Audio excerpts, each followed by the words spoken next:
Aussitôt arrivé à Kolwezi dans l'après-midi de ce mercredi 24 septembre 2025 par l'aéroport de Kolwezi, la vice-ministre des Affaires étrangères Noéla Aiganagato s'est dirigée à l'hôtel du gouvernement où elle a été reçue par la gouverneure du Lualaba, Marie-Thérèse Masuka Saini. Après ce bref entretien de quelques minutes, Noéla Aiganagato a présidé au nom de la ministre des Affaires étrangères la cérémonie de remise officielle des passeports biométriques dans la salle des conférences du gouvernorat en présence du président de l'Assemblée provinciale du Lualaba, de la gouverneure Marie-Thérèse Masuka Saini, du vice-gouverneur Clément Moufundi Tinatkar, des députés provinciaux, des membres du gouvernement provincial, des membres du cabinet de la gouverneure ainsi que des autorités politico-administratives, militaires, policières et judiciaires. Tout d'abord, la gouverneure Marie-Thérèse Masuka Saini a rendu un hommage mérité au président de la République, Félix Antoine Tshisekedi Tshilombo, pour son engagement qui a permis à ce jour aux Congolais d'obtenir des passeports biométriques conformes aux standards internationaux. Au nom de la population, l'autorité provinciale a exprimé sa gratitude au ministère des Affaires étrangères tout en lançant un message patriotique au Lualabé afin d'accompagner cette initiative. C'est pour moi un honneur et un privilège de prendre la parole à l'occasion de cette cérémonie solennelle, marquée par ce geste hautement symbolique de votre Excellence. Votre présence en ces lieux illustre l'importance que le gouvernement de la République attache à la modernisation de nos services, à la sécurisation des identités et à la dignité de nos concitoyens. Le passeport biométrique, conforme aux standards internationaux, n'est pas seulement un instrument de mobilité sécurisée, il constitue aussi un gage de crédibilité et de respectabilité pour notre pays sur la scène internationale.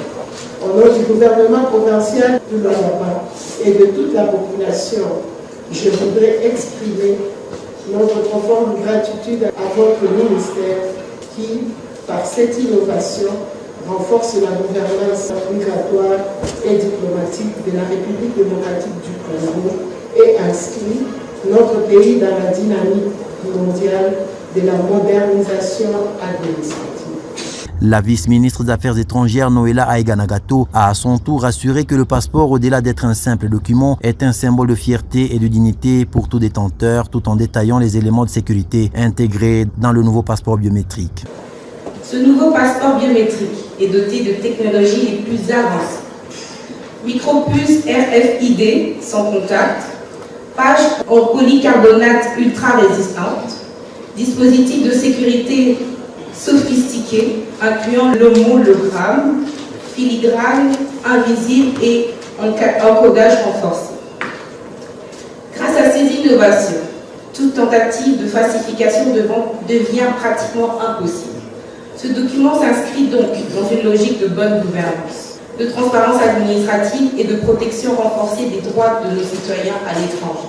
Puis est venue sous les applaudissements la remise symbolique des passeports à la gouverneure par la vice-ministre des Affaires étrangères et le vice-gouverneur, suivi du ministre provincial de l'Intérieur et du ministre provincial de l'Énergie. La gouverneure Marie-Thérèse Masuka Saini a ensuite procédé à la remise de ces passeports à un échantillon de la population du Lualaba. Le président de l'Assemblée provinciale, Jean-Marie Kasséa Tchingambo, a remis à son tour ces documents à quelques députés provinciaux avant que le vice-gouverneur n'en fasse de même pour les membres du cabinet de la gouverneure, suivi du ministre provincial de l'Intérieur. Les requérants de ce nouveau passeport biométrique ont remercié l'autorité provinciale pour son implication dans le processus d'obtention de ce document. C'est une réalité et non une histoire. Je viens de recevoir mon passeport biométrique, le nouveau. Et c'est un sentiment de joie parce qu'on l'a attendu pendant un bon moment. Mais enfin, et grâce à l'implication de Madame le gouverneur, et nous venons de recevoir notre passeport biométrique. C'est parce que l'ancien s'est payé presque à $100, mais là nous l'avons payé